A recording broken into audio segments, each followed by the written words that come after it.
maalin maalmaha kamida Julaybiib iyo nabiga isku hor yimid alayhi salaatu wasalaam dana markaa uu nabigu ku yiri Julaybiib oo ma guursatay markaas uu yaa rasuul aniga ayaa ii dhisay buu yiri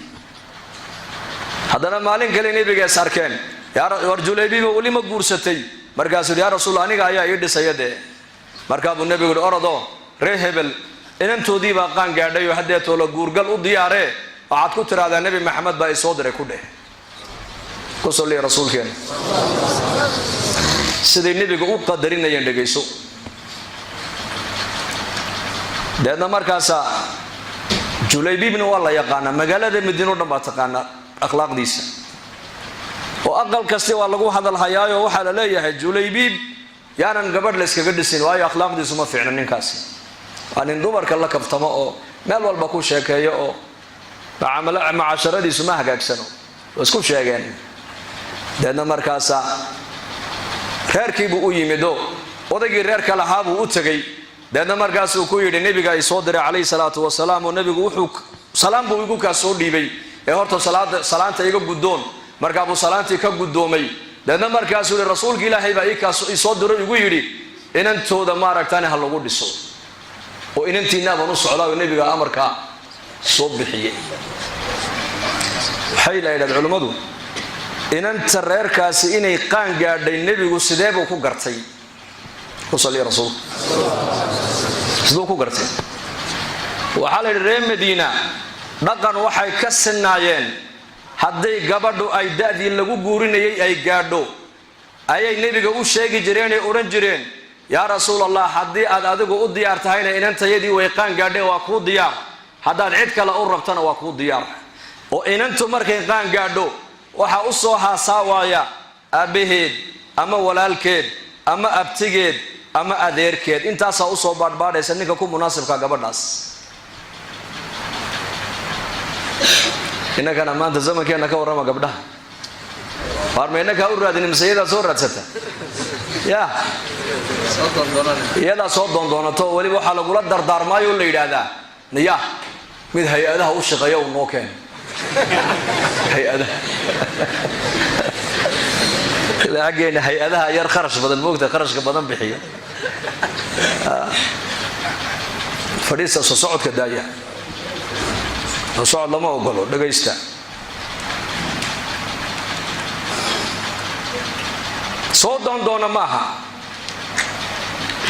inantu aqalkaba kamay soo baxayn waxay ku dhaqmaysay ku amal falaysa quraanka waqarna fi buyutikunna wala tabarrajna tabarruj al-jahiliyyah al-ula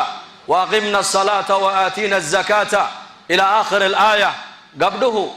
حجابك وجوه الريا أما جلبابك وجوه الريا قبضة مؤمنة الله قربه وين الجورجوج نقطة مركه الرئيس جوري جويان أستر كقبض جوري كقبل ما وين نقطة قبض جوري كفدلا وقرن في بيوتكن مركب إن أنت مركب كان قاعد بنيك الصحابي والنبي وشيء يقولي هاي hadaad adigu inanta aad doonaysid nabi Allah waa ku diyaar hadaad cid kale u doonaysana waa diyaar inantaada inaad nin u raadisaa inaga xageena ceeb loo arkaa oo waxa la leeyahay warmatul xal loo hayaayo cid u saaru doondoonaya cid ka reebta ya muslim Hafsa bint Umar radiyallahu anhuma markii ninkeedu ka dhintay ayaa u soo hasaaway abaheed u soo hasaaway Umar ibn Khattab ayaa intuu Abi Bakar u tagay buu ku yiri ya orta Usmaan buu u tagay ya Usmaan hadaad doontid Hafsa waan ku dhisi markaas uu yiri waan ka soo tashanay kaadi oo u soo noqdo wuxuu ku yiri kolkaan isku noqdeen tashaday waxa ay soo baxday maanta sanadka inaan guursane wala liga raali ahaw hadana Umar ma fadhiisane Abi Bakar Siddiq buu u tago wuxuu ku yiri ya Abu Bakar wal inantaydii Hafsa hadaad doonto waan ku dhisi Abu Bakar haayeenay ma oran mayana imuudan oo iga aamusay buu yiri muddo yar kadib inanteedii waxa iga soo doonay buu Umar ibn Khattab rasuulka Ilaahay baa iga soo doonay maalintii nabi Maxamed alayhi salaatu wasalaam oo Hafsa uu guursaday ayaa Abu Bakar iyo Umar iska hor yimaadeen Abu Bakar baa hadlo wuxuu yiri ya Umar malaha qalbigaad wax igu haysaa hawaan kuugu hayaa buu ku yiri waayo inanteeda Hafsa adiga horta Usmaan baan u bandhigay Usmaan jawaab waafiyi soo celiyay oo mayabu igu yiri maanta diyaar uma yihi amma adiga markaan Hafsa ku bandhigay hayana ima odhan mayana imaad odhan waadii aamustay markaasuu abubakar ku yidhi aniga arrintaa kaa shaafinaya dhegayso waxaan ogaa nebi maxamed oo xafsa inuu guursado hadal haya markaa sirtii nebigaan hayay buu yidhi ma sirtii nebigaan kuu sheegaa buu yidhi laakiin waxaa iga ballan oo iga go'nayd buu yidhi hadduu nebi maxamed xafsa uu iska dayn lahaa anaa kaa guursan lahaa buu ka yidhi marka dadka ahlul khayrka ee diinta aad ku tuhmaysid ee dabeecadda wanaagsan aad ku tuhmaysid ee dadnimada fiican aad ku tuhmaysid inaad inantaada la doodoonata ceeb maahina waa curfigii islaamkuna baray weeyaan oo dhaqankii wanaagsan waxaa dhaqan xumo ah inaad inantaada ku tiraahdo orodo bal mid shaqeeyo oo aabba noo keen mid aan shaqeynin naga ilaali annakii baaba culculuse sidaasuu markaa nebigu ku ogaaday inantan inay qaan gaadhay oo guriga inan ay joogto dadna markaa waxaa yimiday julaybiib markuu odaygii u tagu yidhi inantiinaan rabaayo nebigaas amarkaas soo bixiyey odaygii markaa uu yaabay julaybiib matiid ha julaybiib baan ahay xataa ushaawira ummaha buu yidhi baliikaada hooyadeed baan la tashanaya way suuraysan jireen dadku bariga waa isku xidhnaayeen ijtimaaciyadda u dhasnayd ummadnimada ka winay dadna markaasuu waxa u tagay markaa odaygii baa u tagay islaantii wuxuu ku yidhi rasuulkii ilaahay calayhi salaatu wasalaam ayaa nin buu nebigu soo diro inanteenna u soo diray markaa bay tihi nacam wa karaamatan bay tihi waxay tihi wallaahi waan soo dhawaynaynaa waana arrin la maamuusoo la sharfo weeyaan waa nicmad markaasuu ku yidhi innahu julaybiib laakiin ninka nebigu soo diray de waa julaybiib markaa bay tihi ma julaybiib